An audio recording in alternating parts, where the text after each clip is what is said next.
Hi, I'm Roxanne from Corellian Run Radio, and I am here today with... My name is Hall Hood. I'm a senior writer with BioWare Austin working on Star Wars The Old Republic. All right, thanks so much for being with us here today. So we just got through playing the Terral 5 Flashpoint, and it was super awesome. And me and Kathy and two other people who had never, one of them had never played an MMO before, and we had never met. We managed to take down the final two bosses through sheer force of will, I think, and actually having an awesome healer. But I just wanted to ask you, for the people who couldn't be here and played today, if you could just briefly explain what Terral 5 is all about. Right, so the Terral 5 Flashpoint is, this is the first time that we're showing off high-level player content for the game. We've allowed people to play the Origin worlds in the past, but this is the first time that we're allowing people to experiment with the advanced classes for all of our character classes and get to see what it's like to play the game when you have a lot more power at your disposal, but then also what it's like to get together as a group and go on an extended adventure, and a really thrilling, exciting adventure against overwhelming enemy forces. Actually, the fact that you guys won is pretty legendary. Almost nobody won yesterday, so you guys are amazing. Well, thanks. Yeah, and we got to see a look at what the multiplayer dialogue system is going to be like, and that was really exciting. I remember every time my character would win a role, I would just be like, yes! Even though, not that I was going to steer our party into a horrible outcome. It really is exciting.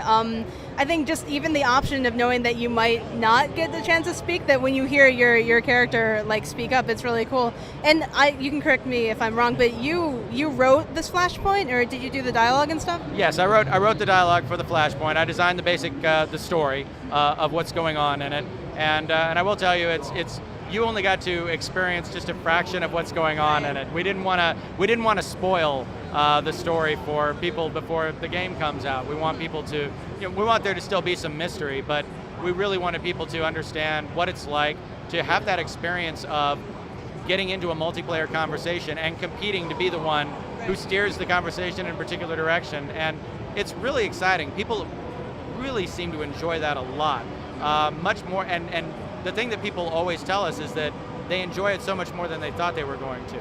Even people who are not about story or dialogue or anything like that, they get really swept up in it when they know that they're competing with their fellow players to sort of drive the direction of the story and change the tone of the conversation. Right, and the way that all that dialogue felt to me, it was really just concise and forward-moving, even more so than, Mass Effect 2, which that itself was an improvement from Dragon Age and all the stuff that comes before. It's really snappy, back and forth, and the player responses are pretty just short, and it's kind of just if you had, and this might not sound awesome, but it's a scene of just kind of awesome one-liners where everyone's just really clever, and you can just feel the personality of each voice that just is speaking. And talking about different player, or I guess character voices, you wrote, I think you were the lead writer on the Jedi Knight? I'm the primary writer on the Jedi Knight and the co-writer of the Smuggler class. Right. So my question is, how different were those to write? Because they seem like pretty different characters. But well, they are very different characters, and that's one of the great challenges. That's one of the exciting things about writing interactive multiplayer dialogue, especially with different character classes, because not only are you trying to satisfy the requirements of different classes and their unique personalities, but then even the gradations of personality within that class. Right. Because there are lots of different types of smuggler. There are wisecracking, mercenary, Han Solo type smugglers, and then there are nice guy, I'm just a businessman, sort of thing, smugglers. And then there are very mean-spirited sort of, criminal smugglers kind of thing.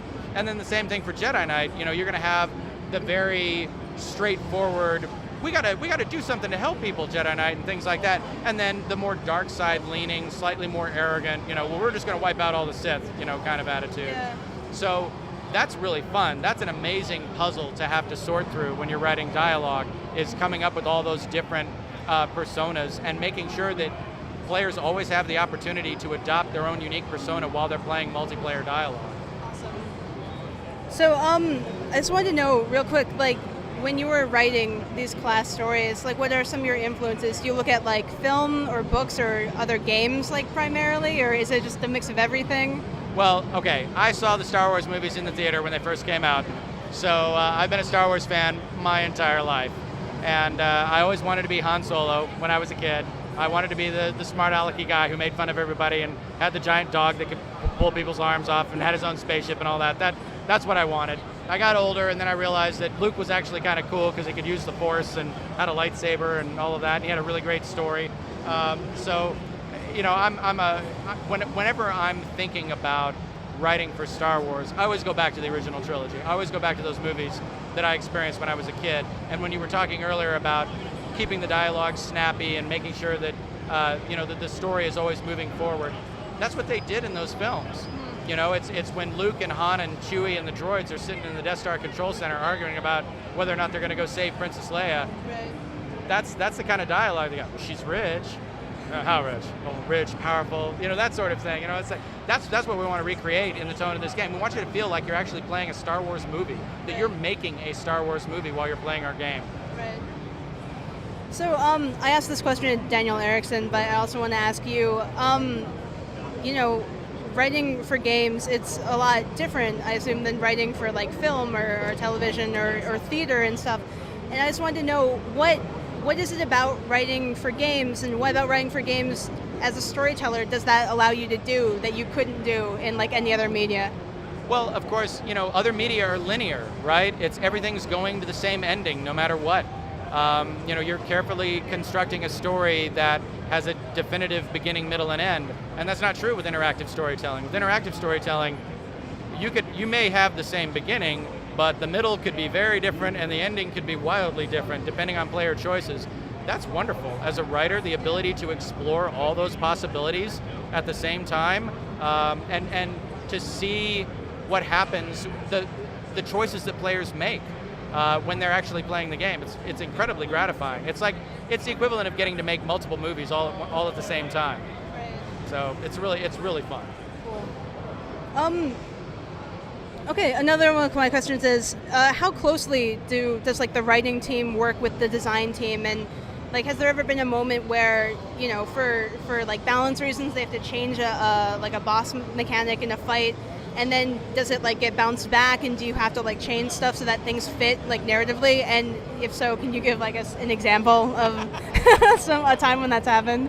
Sure. The reality is absolutely when you're writing for an interactive game, writing is part of the design department. We work very closely with the level designers and the combat designers and the artists. We want to make sure that it's a completely cohesive experience. We don't ever want there to be a disconnect between what the writing is telling the player and what the game is telling the player. We want it all to be together. We want it all to feel like it's part of a whole. And so absolutely, there are times when we'll design something and we may even get into playtest with it and we're like, that doesn't actually work. We don't like how that's functioning. We need to adjust it. And absolutely, I mean, one of the things that you have to be as an interactive writer is flexible. You have to be willing to go in and just make the changes to improve the gameplay, because ultimately it is about the gameplay. What the player does in the game is story. Gameplay is story. So you want to make sure that the story of gameplay and the story of dialogue and characterization and art and all of that works together and is completely cohesive. So, and in terms of giving you an example, I've done it so many times that, we've had things where, for example, you might learn that you structured an encounter around a particular location that we just decided that location doesn't work at all. Let's get rid of it. And so, we get rid of it and it's like, okay, now it has to move over here. And what you have to do is you have to make sure that the player and the audience is not feeling shortchanged, that it still feels like the same epic battle over here that you would have had in this other place that they never get to see, kind of thing. And I think we do a really good job of that. I think all the writers on the team, we're always working closely together, and whenever problem areas like this come up, obviously we work closely with Daniel. He's always got fantastic ideas, but all the writers on the team are instrumental in making sure that it's the best possible experience. So I just want to say thank you so much for talking to us. Okay, it was my pleasure. So, and I'm very impressed. You guys are awesome that you beat the Terrell 5 Flash. All right. Thanks again.